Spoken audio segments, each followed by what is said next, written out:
Good evening, everyone, and welcome to another edition, a cross-stream edition of This is Revolution podcast with our partners in crime and slime, Sublation Media. Doug, Lain, and I are planning a very fun bash. We'll probably talk about that maybe a little bit later.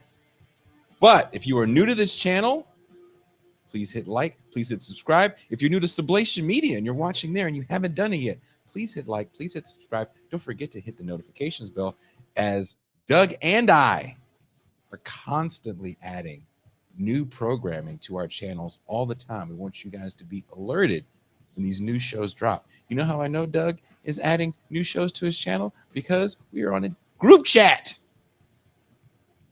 I get to hear all the drama. I don't talk much on that group chat, Doug, because I'm a fly on the group chat wall. I am that guy. I read every message, everyone. Then I go gossip in Discord spaces. It's not true. I made the Discord part up because I never go on Discord because, man, it's like smart guy Reddit. Discord is. And someone commented, because if you're new to this channel, because you came here from Doug's, like, is that doom metal on the intro? Yes, of course it is. I'm a musician. I'm a metal guy. Got a new backdrop. My lady friend flew down to Mexico to help put this collage of what's left of my musical life together. So I'm excited for the new look show. Also, if you guys are religious people, if you're good, positive energy people, send some positive energy to our brother Pascal as he is resting due to Ramadan. The fasting kind of wiped him out a little bit, so he's taking a bit of a break for a while, but he will return ready, stronger than ever. And we're still doing the Mau Mau Hour with a special guest. I don't want to say who yet, mainly because I'm waiting for them to confirm. But I do. It will be special, and it will be for patrons first.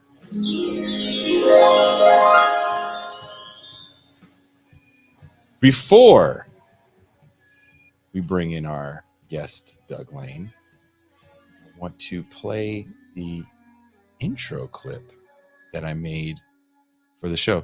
Someone dare ask me, I can see the chat, and someone named Lenny Powers has asked me, Jason, have I listened to Sleep?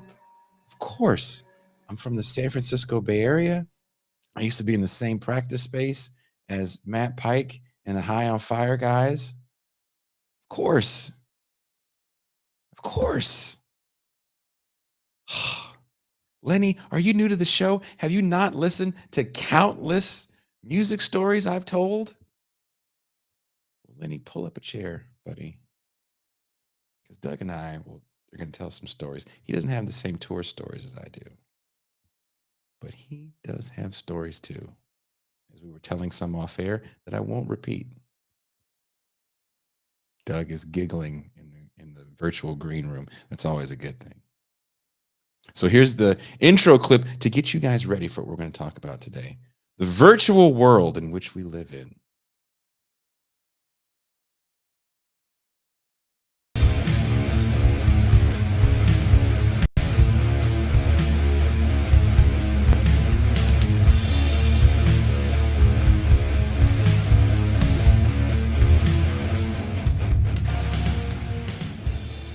I know you better than you know yourself.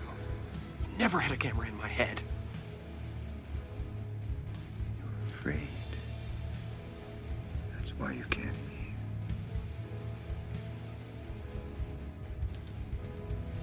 It's okay, Truman. I understand. I have been watching you your whole life. I was watching when you were born.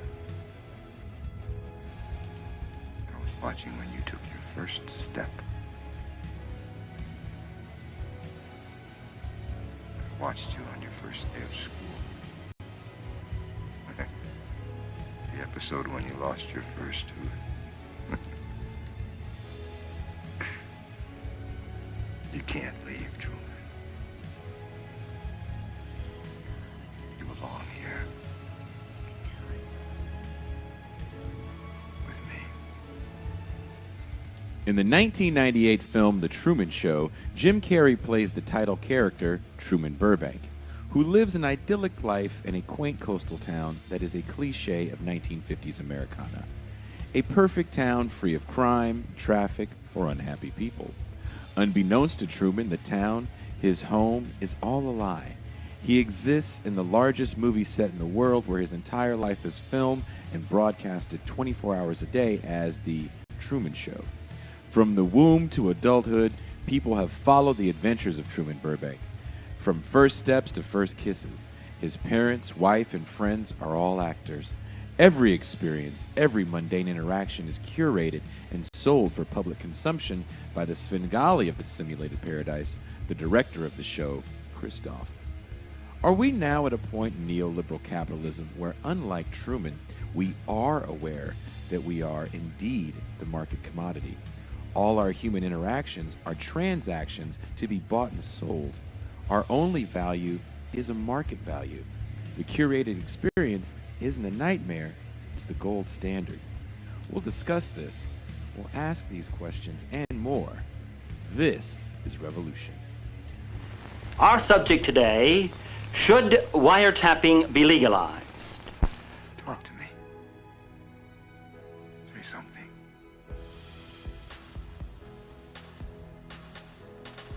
Say something, goddammit! You're on television! You're live to the whole world!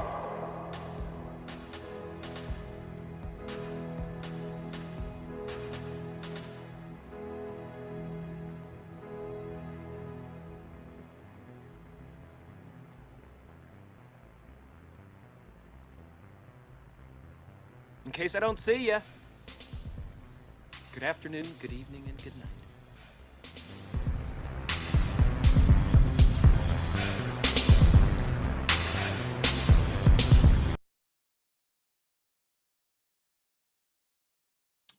Well, let's bring in our guest without any further ado. You may know him as the man that ran the Zero Books YouTube channel. I know him as the man behind Sublation Media, ready to drop their first book very soon. The magazine going to drop soon. Please welcome my good friend, Doug Lain.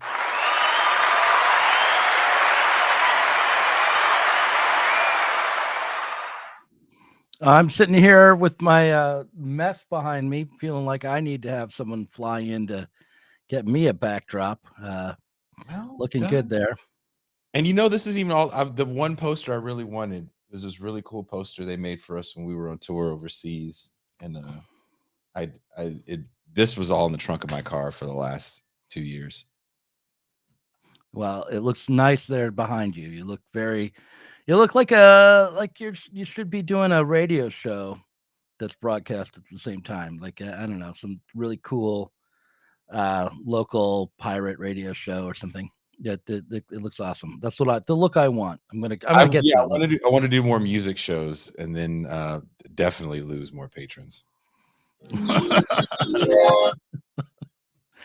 So we've been watching Doug his whole life, someone says. I found, so there's so many pictures of you, and there's actually some new, we're Facebook friends, so I could have took one of the many selfies that you take.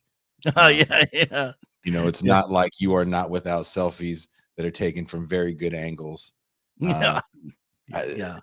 I mastered that. I was this close to using actually a more current photo.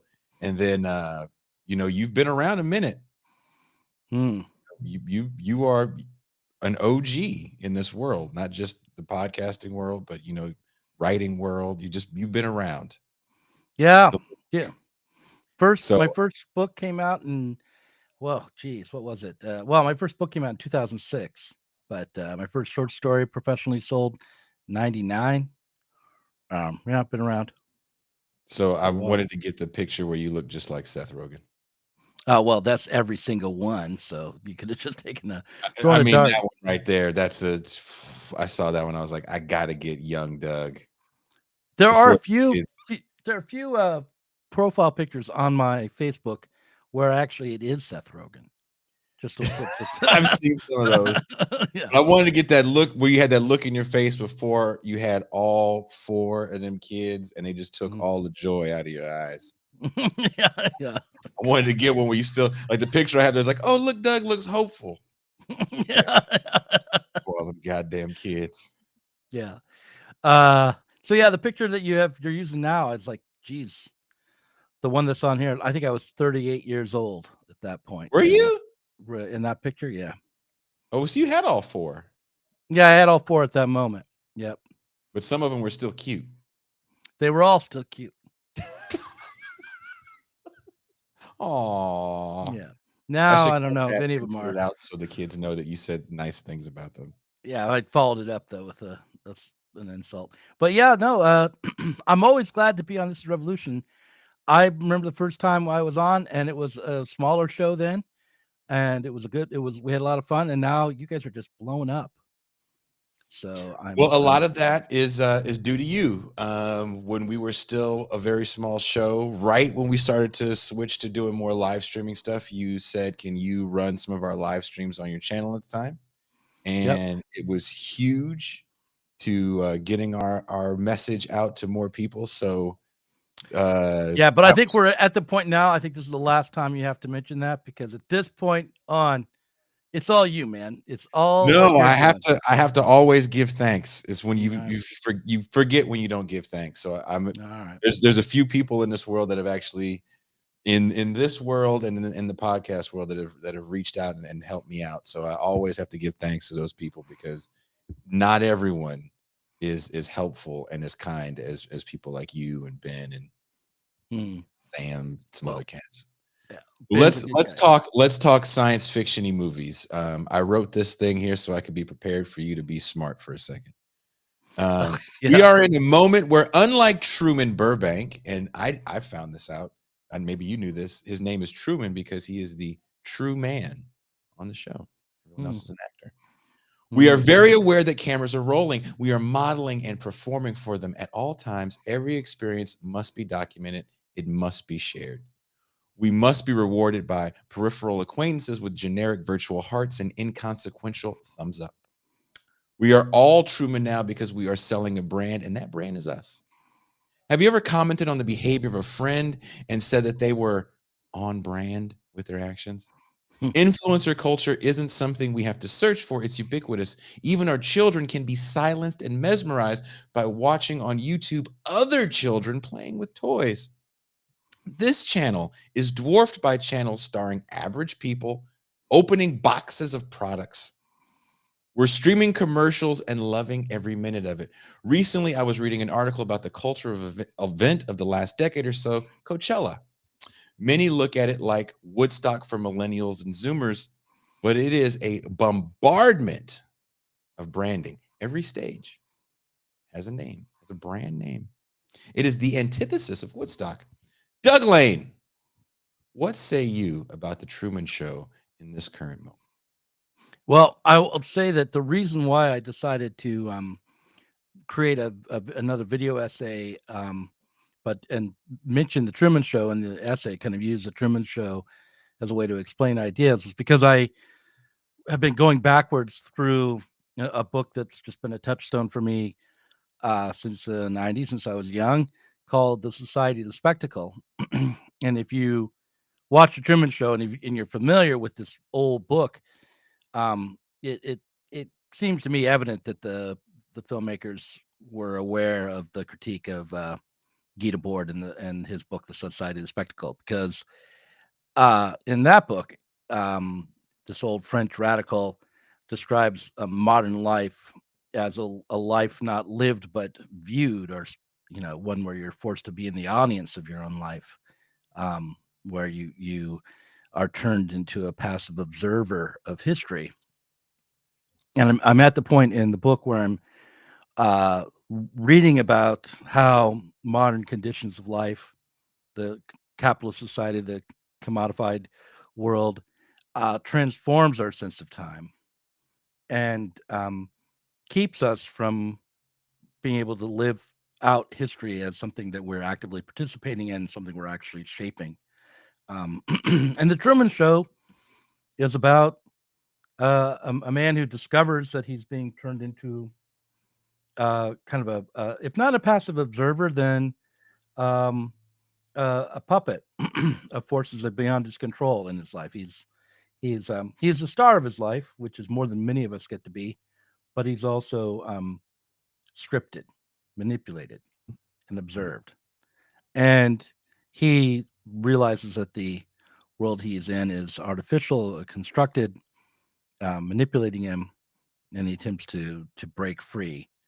And I think that lines up with what Debord wanted to do, but he wanted to have the working class realize how they were being turned into spectators and break through their conditions and seize history.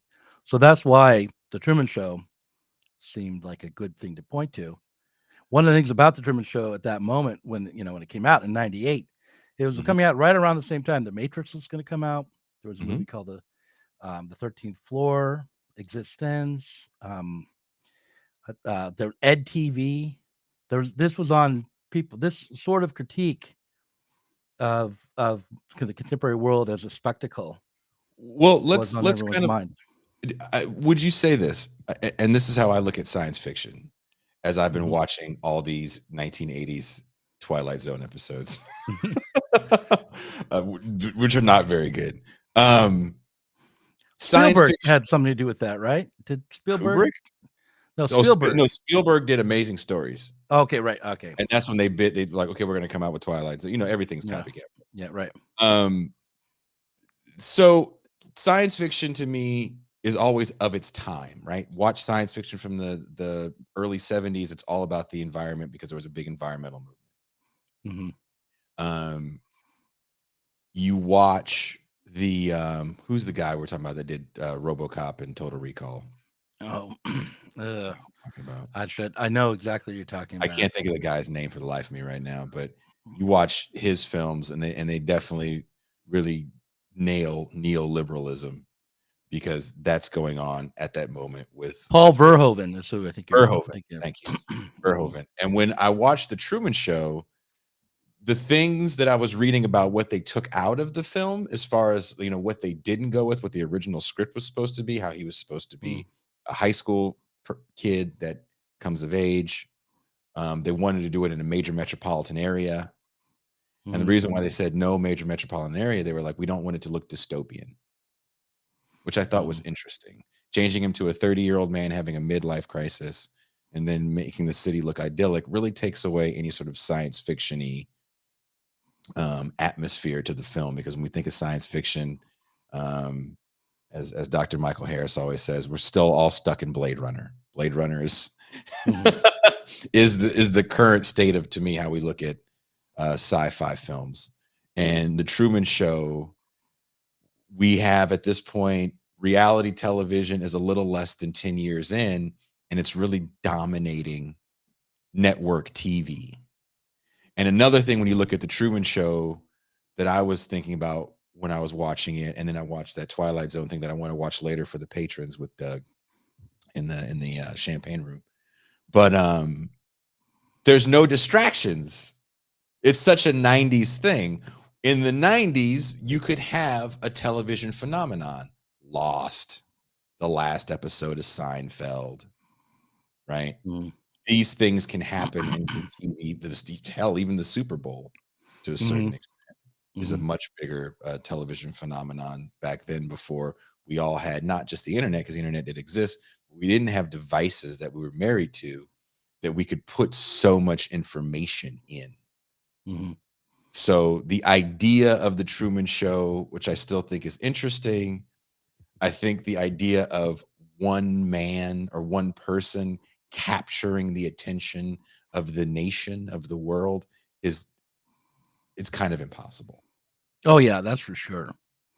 Yeah, the Truman Show You know what made the Truman Show seem dated or misguided was something called the Jenny Cam. Do you remember the Jenny Cam? Maybe I shouldn't give this away that I know what this was, but I think it was Jenny. early 2000s. There was young woman who in her Jenny McCarthy? former no Jennifer Ringley. She was nobody in particular, Uh-huh. but she actually maybe the Jenny Can had already been on the air or already streaming, but she put a camera in her dorm room in her junior year. It's like in 1996. Okay. She's 19 years old, installed a webcam in her college dorm room, and it would stream to the internet. It would take a picture like every 10 seconds and stream to the internet. And it became fairly popular, but it didn't dominate. I mean, you don't remember it, so No. there you go. But yeah, you if you were, a prurient type, you would tune into Ginny Cam to see if she taking her clothes off. Right now, let's see, she's going to do that. Oh, she would eventually. actually get naked and stuff. It was really her life. Like, It was her dorm room. Yeah, like here I am. I just ate lots beans. and lots of shots of her sitting at her computer. Lots and lots of shots, hours and hours of an empty room. But certain moments that then would get screen captured and, and archived of her taking off her clothes or whatever. There was even, she had her boyfriend over, shots of that. Word. Yep. Early days. And yeah, I don't remember how that ended, but she went on David Letterman at one point because she was like internet famous, early days of internet famous. So, that's by the time the Truman Show came out, people were already turning themselves into Truman. I mean, do you think? I mean, look, I wrote this piece about punk and politics, and I definitely have been working on the part two. And one of the things I've been working on with the part two of it, which kind of goes into this whole thing, is like people being sold to, is with the death of Kurt Cobain in '94. You also have the rise of groups like Green Day. Actually, that album comes out the same year. It's coincidental. I'm not a conspiracy theorist by any stretch of the imagination. But when you start calling punk music punk, and I just recently watched this kind of funny documentary about Abercrombie and Fitch. Remember that brand, Abercrombie and Fitch, from the early 2000s? It opens with a Blink-182 song. And I think that's just so comical of that music. Like, if you were doing a documentary about mall culture of the 80s, the last thing you would play would be X. But to play this punk band, Blink-182, and everything about these bands were just selling product. If you think Warped Tour was about skateboarding and the hottest new metalcore band, like, I got bad news for you. That shit was about selling you sugary caffeine beverages, skateboard shoes, and everything else. Total branding opportunity. And that music that happens post Cobain is really, really ripe for that. And no one has a problem with it anymore. Once we accepted just the terminology of pop punk, it's like, yeah, we're all for sale. Yeah. Well, and I think there's a guy named Cory Doctorow who wrote a novel about this idea that in the future we wouldn't get paid. We would just get, I guess, something like what there is in China now, like popularity points or something. So you would, social credit scores and stuff like that. Yeah. Yeah, social credit scores. I mean, so all this stuff in a way is happening, but the point is, with the Truman Show and other programs like it or movies like it, it was already happening and had been happening. And that's why a social critic like Debord or a radical like Debord would write that society had turned into the spectacles, because that's what it was turning into. It was turning into the commodification of everyday life. But as I was reading this book again, one thing that which I'm reading too, realized. by the way. Are you reading Society of It's Spectacle? and you know why I'm reading it? You know why I'm Why? reading it? Because I Why? watched one of your Society of the Spectacle video essays, and I Uh-huh. was mildly jealous. Oh yeah. And I was like, okay, I'm gonna get this book, and I'm gonna make a video essay that's gonna be as good, hopefully, as one of Doug Lane's. I'm being Never totally. say. I'm trying to be funny. Yeah, I I'm being know, I totally know, serious. and I'm being not so serious to tell you. Yeah, you'll never reach me. I'm the video essay man. So no, but well, what? So I'm glad. Which one was it? Which one did you remember the title or? Oh, it kind of caught me. It might That's have been okay. when you were still. There was a moment where we were getting good in the group chat where we were trying to share each other's work. Oh right. But right before I left Zero. So yeah, I mean, I've been talking about the Society of Spectacle on and off like my whole freaking adult life. It's like been a big influence on me. And I'm trying to get rid of it. This is why I'm going all the way through the book from I the think I start to called finish. you or messaged you about it. You don't remember. I either called you or messaged you about it. Like Right. you made me not. I'm not gonna say mad, but I definitely was motivated. That's good. This is the nicest thing anyone said to me all week. Well, it's still early in the week, but I'm this is what I mean, but in all seriousness, this is what you want to do, right? You want to make something that other Oh, people who are doing what yes. you do look at it and go, oh, I should have done that.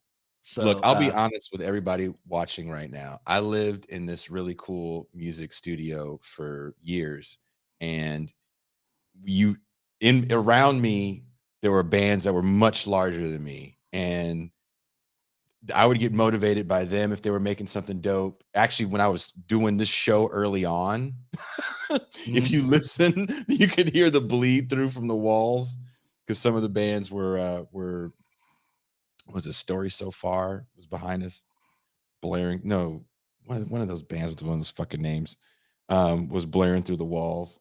And it's that motivation that makes you fucking work harder. It's when people knock on your door, they're like, dude, that's dope. So right. I have no problem saying, oh, Doug, that was dope. Yeah, cool. If we Well, stop saying that to each other, then we're being haters and kind of punks. right, absolutely. But also I like the little extra twist of like that was dope, and I'm gonna make something just as good or better. You watch. Oh, fuck yeah. I'm still Yeah. competitive. Yeah. That's cool. But neither one of us are likely to.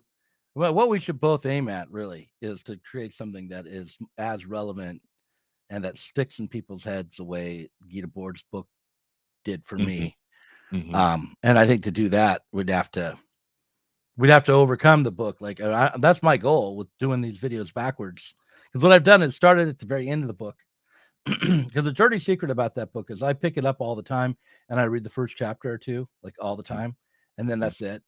And like I think I've read the whole book all the way through like once, like so I'm starting at the end and going through each part of each chapter by chapter backwards to get to the premise, to finally just sort of absorb it all. And one of the things that I'm realizing as I've absorbing it that way is that it's not about how bad it is to watch TV. It's not about how awful it is to be interested in a product or buy something at the mall. It's about how those things have replaced our desire to really take hold of our lives, both individually and collectively. Like for Guy Debord, he still had like the memory of he was friends with people who remembered the Russian Revolution. Had been there. He he was part of a milieu of socialists who really thought that this transformation of the world was in the offing, and just we just had to push it through. And then you take a step back from that, and something that's I saw Derek Varn was in the chat earlier, and I'll mention him. One of the things that I've realized talking to him for Pop the Left over the years was how much change there's been and how close we are to a time that's completely different than ours. Like, in the 19th century, breaking away from feudal lords and the aristocracy was a real that was a revolution. Mhm. And socialism was supposed to be the end of that revolution. Wasn't supposed to be this is some sort of we're on pause with the revolution. But so that's the other thing I realized reading this book backwards was like it's about like what Truman's trying to do, taking charge of his own life, making his life into something for himself. But to do that, you have to do that collectively at the same time. The other thing I'll bring up, if you ever seen an old TV show called The Prisoner, which I talk about that all the time. What year? What time frame? 1967 British TV show. Patrick McGowan. No, dude, were you watching like Masterpiece Theater and shit like that? Nah, it's not like You watch Masterpiece PBS? Theater. Yeah, no, it's like no, people should check out The Prisoner because it was No, originally he did a show called what was it? Secret Agent Man. It was Secret Agent Man in the US when it was rebroadcast here. And it was like he was supposed to be James Bond. In fact, Patrick McGowan like turned down the role of James Bond because he said, I don't want to be a womanizer and I don't want to kill people. I don't want to be a bad role model for my kids. But he had been a spy on TV for a while already, and he created this show called The Prisoner, where the spy character gets kidnapped and forced to live on an island in an exact duplicate of his London apartment. He's given a number and no one calls him by his name. And every week he tries to escape from the island, and every week maybe he thinks he does, but they've tricked him, and then yet another attempt to get the information out of him. And so this this island is very much like the set in the Truman Show. He's living in this false reality that's constructed by him, and everyone on the island is just really watching him because the whole thing is. It seems like at times the whole thing is just set up to try to get information out of this spy. The whole village is a trap except for this spy. And it was great. It was a brilliant show, but there are a lot of similarities between that show in 1967 and this movie in 1998, 21 years later. So in the Truman Show, there's a line that I actually, and maybe people watching remember. Harry Shearer says it really quick. He goes, that Truman's the first corporately owned baby. And that kind of made me go like, what? Because they say it so kind of like quick, and as the main character, or as the director Ed Harris's Christof is doing kind of a fluff piece that I feel like you don't see as much anymore because we don't have Entertainment Tonight to the same level. Right now, it's like you're accidentally getting caught by TMZ. Right. How close are we, Doug, to the first corporately owned baby, so we can watch from the womb to the tomb, which kind of could have been that. Well, movie. I mean, like I don't think we're gonna watch. Like, not all of us will watch it. You pointed that out at the beginning. Well, there'll be corporately owned babies, and they'll struggle to get clicks. That's what.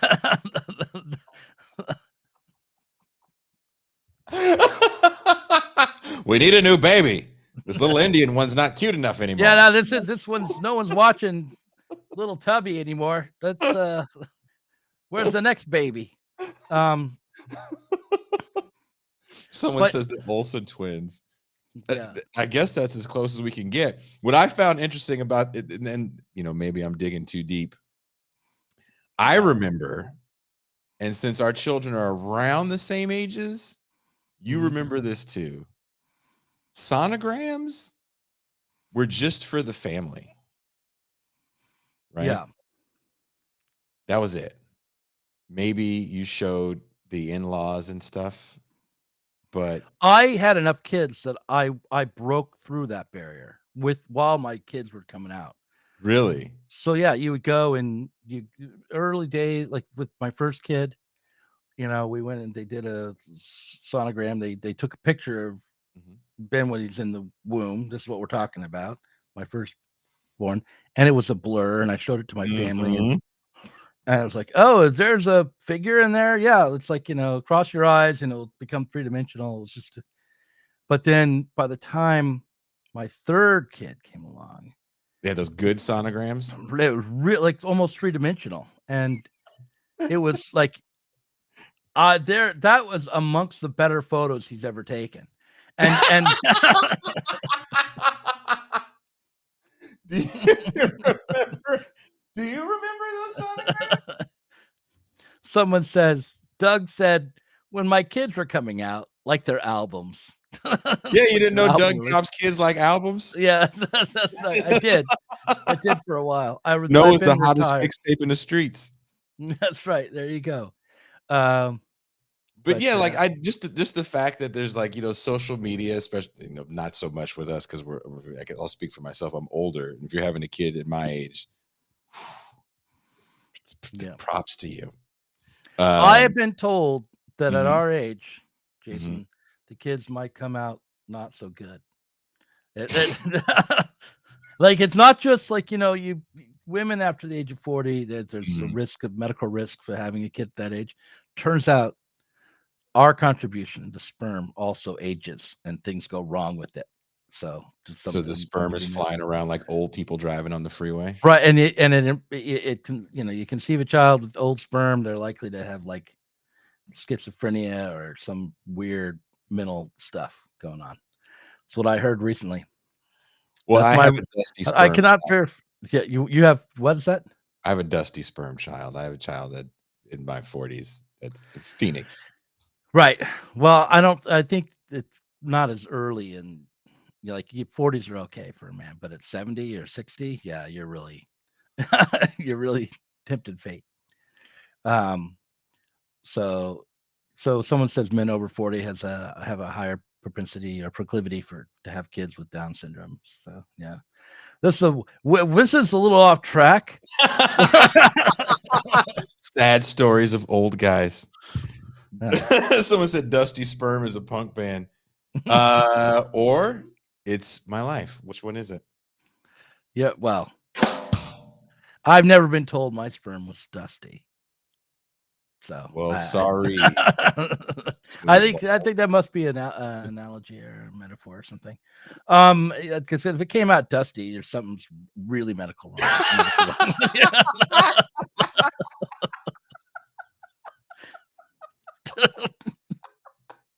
I'm sure people are hella sad. They're like, dude, bring Pascal back. We never have to dusty sperm. Doug the Marxist, public intellectual talking about dusty sperm coming out of Jason. All right. But anyway, I'm punchy. I've been talking a lot today. This is what I'm like. This is just how I am. But no, what the whole point about it was that there's a lot more sonogram pictures. Like every aspect of life kind of has to be shared. And I remember when taking pictures, you only kind of took them for your family, because I didn't give a shit about what the person I went to school in the 4th grade with thought about my life. Because they, why would any of them care about what we were doing? We haven't talked in like 40 years. Yeah, I agree. But with Facebook was originally not meant for everybody in the world to be part of. Remember when it was really exclusive? Only Stanford guys had it. Remember that? Well, not just that, but also like if you're on Facebook, you might have 10 to 15 people who are your friends, and that's it. And you would like send grandma pictures of the baby through Facebook. It's and I guess there are still normal people out there who use Facebook that way. But yeah, but Facebook's not even the thing. It's Instagram and TikTok. I like Elon. How do you feel about when people get like all their facts from TikTok? I feel that is one more step down the road towards the apocalypse. That it's like I know. I mentioned this on the show the other day because we joke a lot about Jean and Cuba, but when they came on the show, it was kind of an instantaneous kinship. And so not too many people even listened to the episode because it was so early on when Jean was just a guest on the show. Mm-hmm. and I was talking about his credentials and who he is, but we never introduced Cuba and Gene with their credentials, like we would any other guest. And it's almost like people think Cuba really is like a nerd on the Death Star. It's like, no. He has like a legitimate job. And the guy has, decades of experience, definitely in doing like big time consulting work, especially with political science. He's definitely someone I go to when I have certain questions about things. Gene as well. Well, I want to point out that my son Noah is in the chat. So I just do we have to not talk about your love life? No, we can talk. Well, we probably, I don't know. Probably should. But he's called the Duck King. If anyone wants to chat with him, that's who. Oh, you just busted him out. Yeah, that's my. Oh, don't do that. Sorry. Now he's got to deal with people telling about his dad being all kind of names. Yeah, he deals with that anyway. No, we can talk. We can talk anyway. But you know what he said? He said, "How is this about the Truman Show? We should probably talk about the Truman Show." Yeah, let's talk about more about. You wanted to also talk about some of the other science fiction of that era as well. Well, I mentioned The Prisoner, and the reason I brought up The Prisoner is because like the difference between The Prisoner and the Truman Show, I think, is like the difference between a period of time where the state and monopoly capital was in your face, obvious about controlling and dominating the world, whereas like in the late 90s, the corporate control and the neoliberal order. Oh, the Duck King's saying mean things about me now. And the neoliberal order was more hidden. Like the influence that it had on your life had to be discovered. Don't read the chat. Sorry, my own kid is heckling me right now. It's okay, but anyway, so that difference is worth noting, and I wonder if we look at like I don't know, today's Matrix Reloaded or something, if that is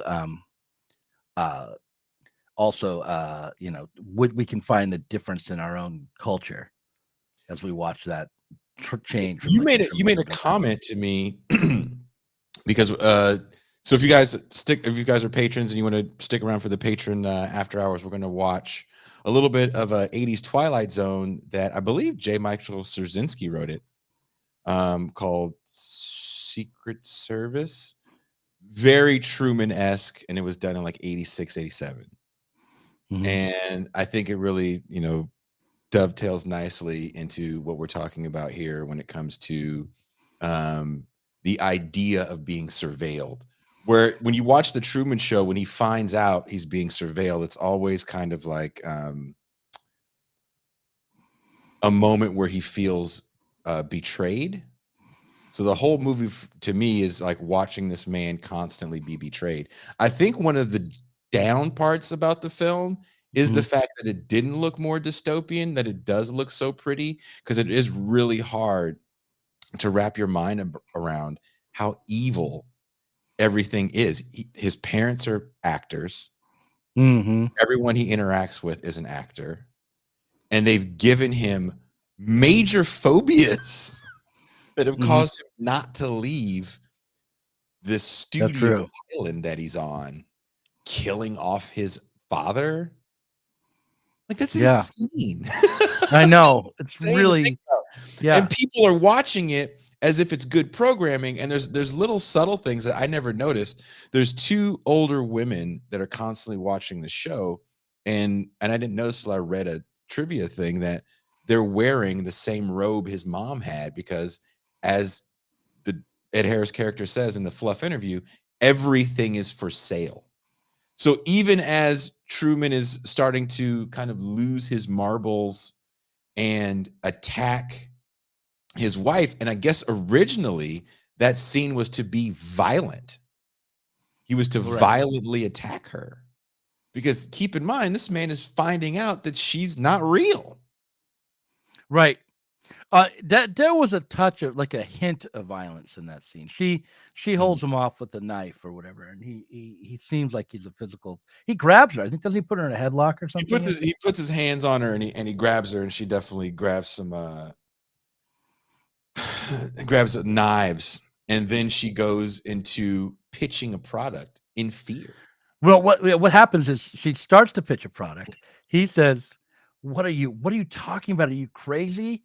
He grabs her, and Yeah. she says, this is a giveaway line. She says, "How am I supposed to proceed under these conditions? I can't work this way.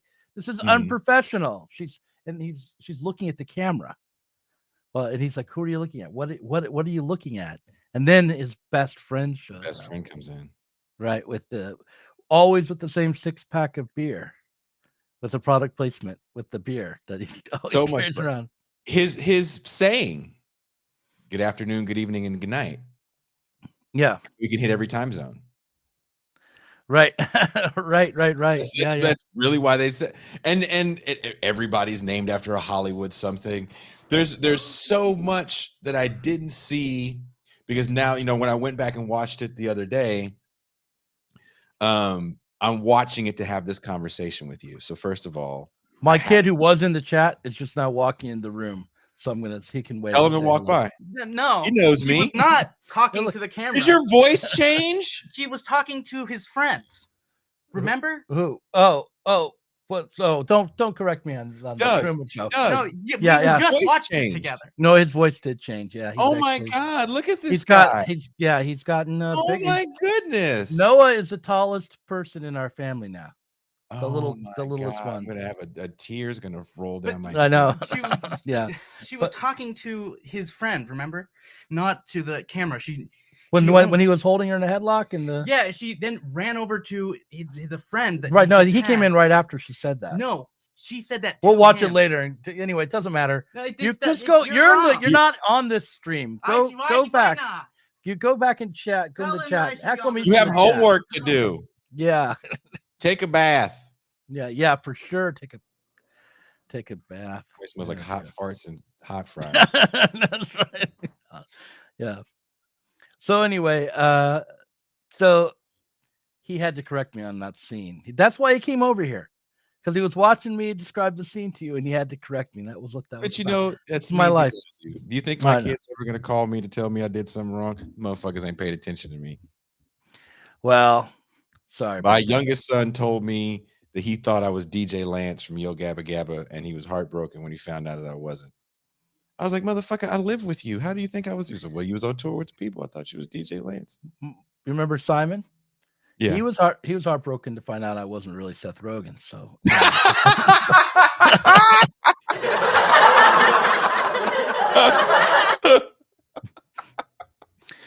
So anyhow, but back to.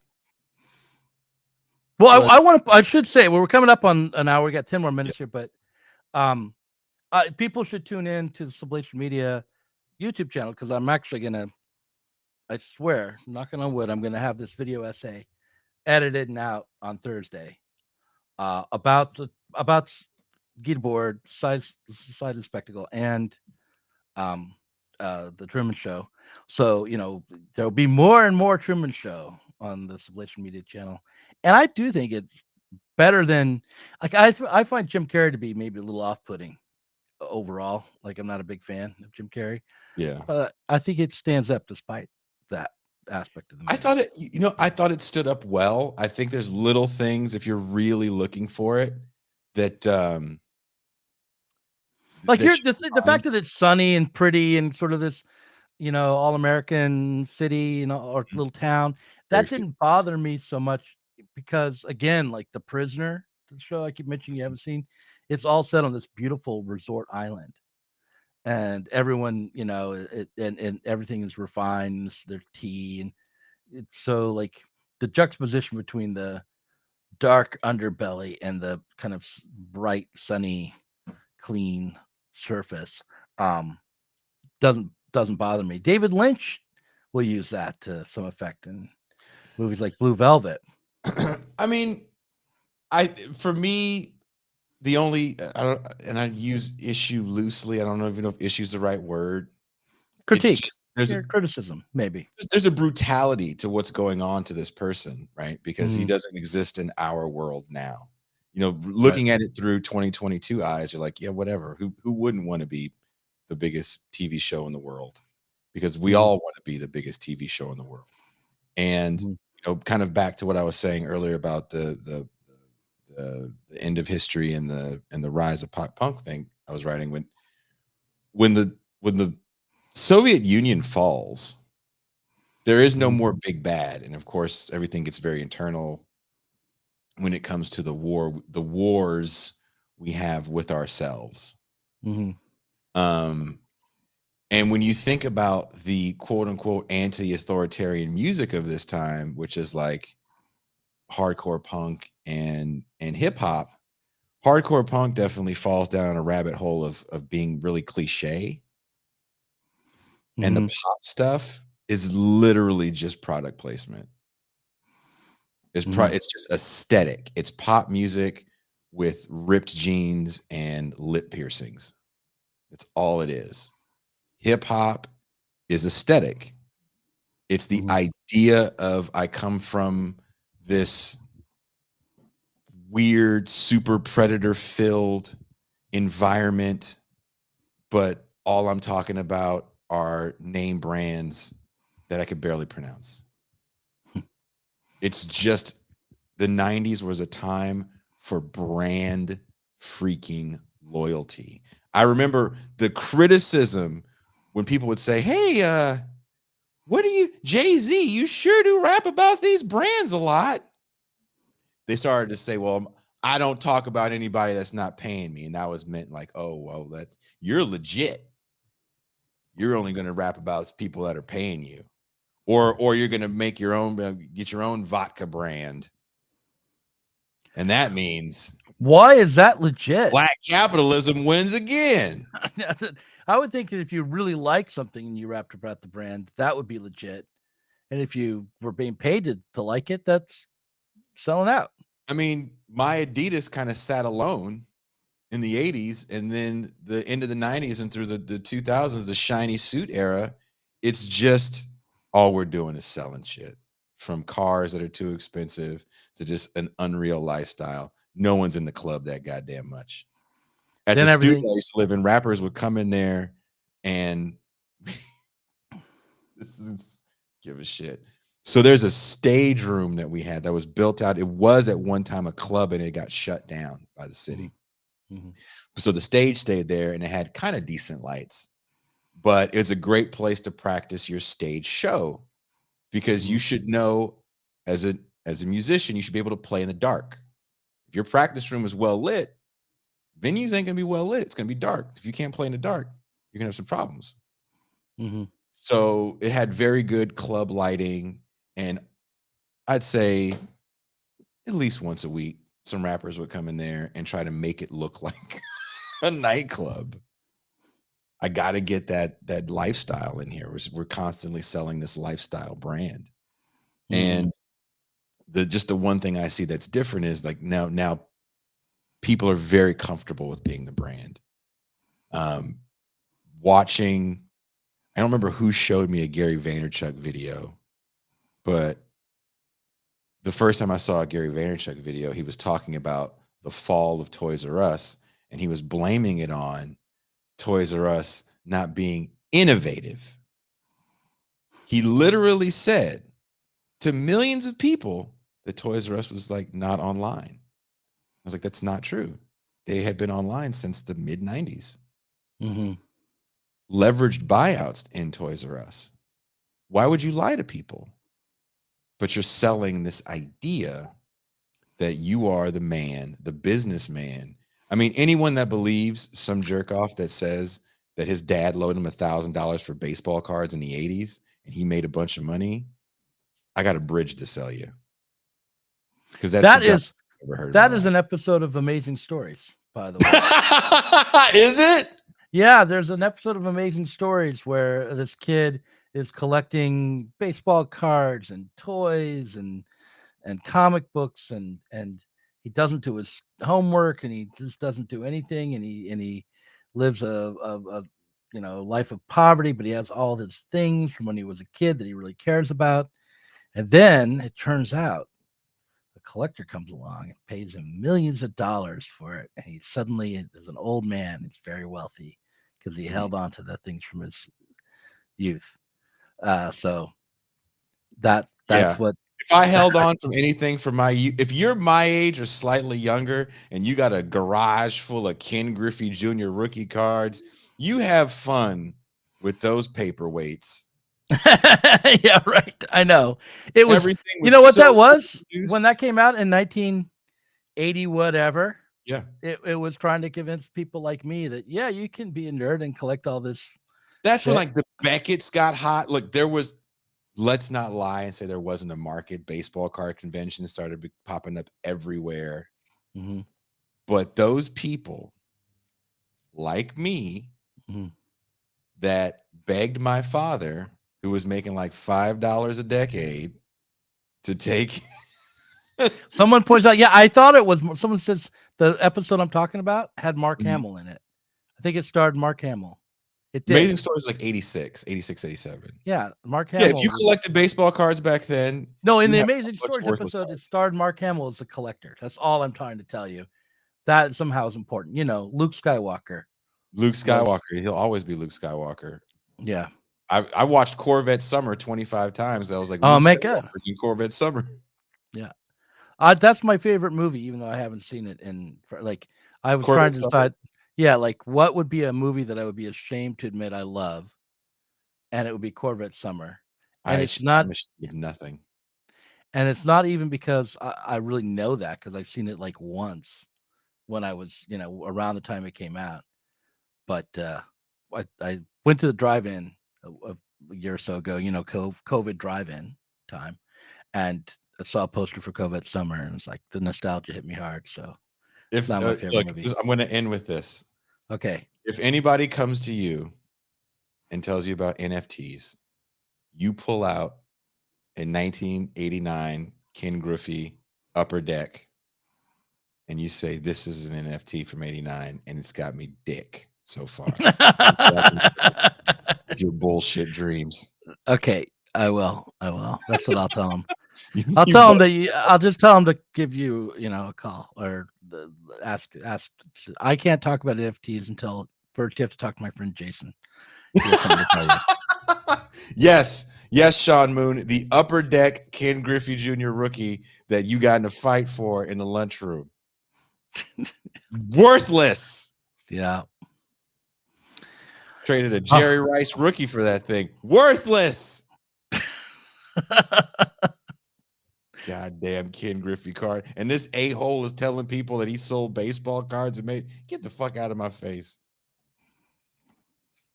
This is Doug. If the Truman Show were real, this wouldn't have happened to you, Jason. If you were the star. If I was the star of Truman Show, I wouldn't know what a baseball card was. He didn't watch sports. Oh, it's true. He didn't, did he? He couldn't watch anything that was current. Do you know? Here's the last thing I'll say about Truman Show, and I'll see if you guys notice this. Do you guys know why he listened to the music he listened to and watched the movies he watched? I don't remember. You should know this. This is so important for what we do with these video essays. Well, because the television company that was making his show owned the rights to them? Or answer the question before you. It was all public domain. Oh. They didn't want to pay for anything. Right. That's why he stayed in that era. It's like, if we keep it in this era, we'll never have to pay for music and movies. And as he's constantly watching TV, he's living a life and listening to music, we're just going to just keep pumping in this public domain music. Right. So that for him, the movies and the TV shows and the music never changes. It's all reruns after a while, maybe. Yeah. I didn't notice that. I should watch. Now I have to watch the movie again. That's why the fashion stayed in that era. Mm-hmm. Because everything he's watching is of that time. The more you know. So if you guys are not patrons, become a patron. It's very simple. Patreon.com/Bitter Lake Presents. You get access to all the champagne rooms. You get access to movie night, which is going down this Friday. We're still going to do movie night.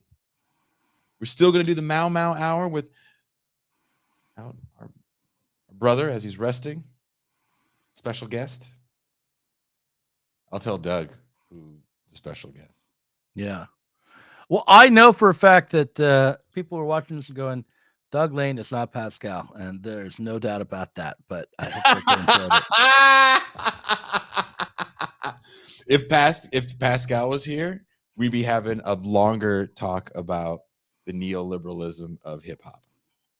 Right. So that and Doug is not allowed to talk about black shit. I am not. Jason won't let me. I try, and he just shuts me down. Don't you ever? If you even dream about it, you wake up and slap the shit out of yourself. Don't do it. Don't do it. And if you guys find out Doug's been doing black shit, I don't even care if it's February.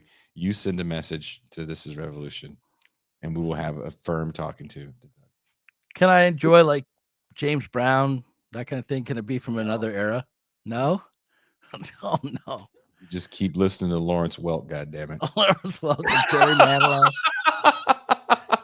Relegating me to hell. Thank you guys. We will see you in the bonus patron half, where we're going to watch a little bit of this.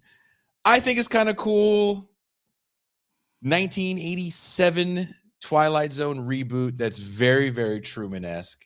I want to watch it with Doug. I want to get his reactions. I want to hear what he has to say, because Doug had made some comments about Truman being somewhat neoliberal.